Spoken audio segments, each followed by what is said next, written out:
Shahu bank चौक येथे अक्षय बाळू मस्के नावाचा एक रिक्षा चालक आहे. त्याच्यावर 3 ते 4 लोकांनी येऊन फायरिंग केलेली आहेत.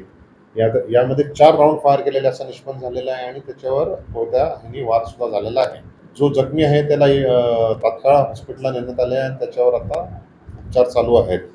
आमचे additional CP crime, DCP crime, सर्व क्राईमचे युनिट्स तसेच पोलीस स्टेशनचे सर्व अधिकारी, आमचे झोन 2 आणि इथले आजूबाजूचे सर्व पोलीस स्टेशनचा डीबी स्टाफ वगैरे या आरोपींच्या शोधात आहेत आणि आम्हाला खात्री आहे टेक्निकल सर्वेलन्स चालू आहे.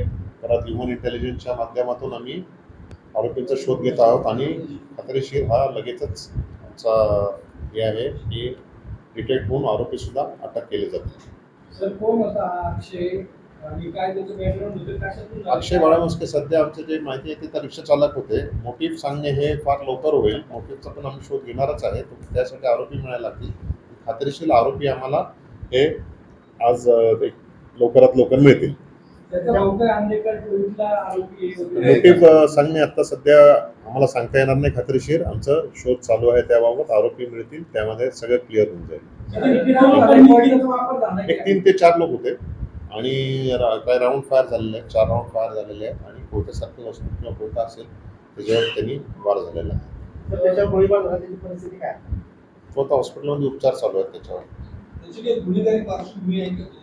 जो मयत आहे त्याच्यावर पार्श्वभूमी नाही आहे. आरोपी शोध झाल्यावर त्यांचंही कळून जाईल. पण मयत आहे त्याच्यावर तर कुठली गुन्हेगार पार्श्वभूमी आता सध्या दिसून येत नाही. एक 3 ते 4 लोक आहेत. आरोपीचं वय निष्पन्न नाही आहे. 3 ते 4 आरोपी ते आयडेंटिफाय होतील त्यावेळी आम्ही तुम्हाला डिटेल देऊ. सध्या मोटिव्ह आपल्याला काही क्लिअर नाही आहे. ज्यावेळी ते आयडेंटिफाय होतील त्यावेळी आम्ही तुम्हाला डिटेल परत एकदा हे करू. साधारण 25 होता असं दिसतं. टोळी उद्योगने हे करण्यासाठी आपल्याला डिटेक्ट व्हायला लागेल आणि त्यानंतर आम्ही तुम्हाला हे डिटेल सांगू. थँक्यू. ह्याच्यात अपयशी ठरलं असं म्हणता येणार नाही. आपल्याला मोटिव्ह ठरल्यावरच कळेल. ते आरोपी अटक झाल्यावर हे कळेल. सर एवढ्या बालाजीनगर सारख्या गजबजलेल्या ठिकाणी 4 आरोपी पळते आणि बंदूक घेऊन येतात. एका व्यक्तीवर वार करतात, गोळीबार करतात. पुणे पोलिसांचं अपयशच म्हणावं लागेल. जर डिटेक्ट नाही झाला आणि अटक नाही केलं तर आपल्याला म्हणता येईल. परंतु आम्हाला खात्री आहे की ते डिटेक्ट होईल. सर 4 दिवसात पुण्याच्या याच भागात घटना घडलेल्या 3 ते 4 खून झाले. ते प्रत्येक आपल्याला गुन्हा डिस्कस करण्यासाठी आपल्याला वेगळं आपण डिस्कशन करू. त्याचे कारण काय ते त्यासाठी पण आपल्याला वेगळं बघायला लागतील. काही घरगुती कारणं असतात. सर्वच गँगची कारणं अशी काही नाही आहेत. म्हणून लोकांमध्ये पॅनिक होण्याचं सध्या काही कारण नाही आहे. लॉ अँड ऑर्डर पण सुस्थितीत आहेत आणि आमचा पूर्ण प्रयत्न आहे. पोलीस सुद्धा दिवस रात्र काम करत आहेत आणि कोमिंग ऑपरेशन चालू आहेत. वेपन रिकव्हरी चालू आहेत.